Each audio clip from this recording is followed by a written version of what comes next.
Why has Pakistan agreed to a ceasefire with the TTP? And why should you be concerned? Stay tuned.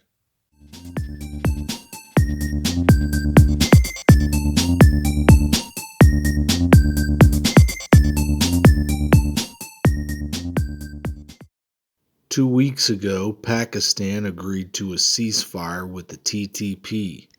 This comes only a few months after the Taliban regained control of Afghanistan. The TTP is a Sunni militant group who are responsible for hundreds of terrorist attacks inside of Pakistan. Their ultimate goal is to overthrow the government and take charge of the country. The TTP's main area of operation is along the border with Afghanistan and Pakistan. This obviously concerns Pakistan because if the Taliban and the TTP form an alliance, they would have enough equipment and personnel to go to war with Pakistan. The TTP numbers in the thousands, and the Taliban's recent military parade displayed that they have hundreds of battle-ready armored vehicles and dozens of aircraft that they know how to fly. It was estimated that they have about 100 Mi-17s just alone, which can carry 24 troops at a distance of 500 kilometers. They've also got A-29 Super Tucanos, which have a range of about 830 miles and a maximum speed of about 370 miles per hour. They've also acquired an unknown amount of RPG-7s and about 8,522 millimeter D-30 howitzers, which have an effective range of 10 to 14 miles. Needless to say, this scares the hell out of Pakistan. Their capital city is only 230 miles away from Kabul, which is in range of their Mi-17s and their A-29 Super Tucanos. Now, obviously, the Taliban's aircraft would not be able to make it to Islamabad without getting shot down.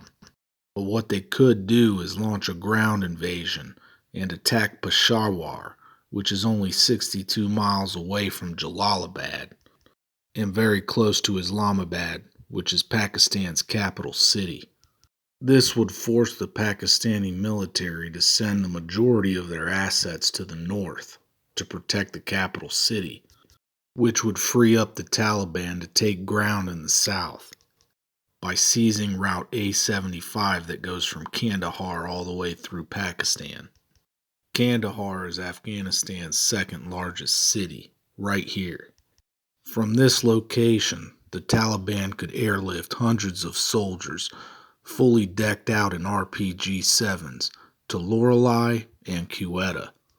They could do this so fast that Pakistan's surface-to-air missiles wouldn't even have enough time to intercept them, giving them perfect ambush points to guard the Taliban convoy as they blitzkrieg through Route A75. This would give Taliban and Afghanistan exactly what they want: access to the Gulf of Oman. Even if they lost in the north, their hold of the south would be almost unshakable. Even if they couldn't sack Islamabad, Pakistan would still have to negotiate for the south, which I'm sure the Taliban would be willing to discuss. But let's wargame this out.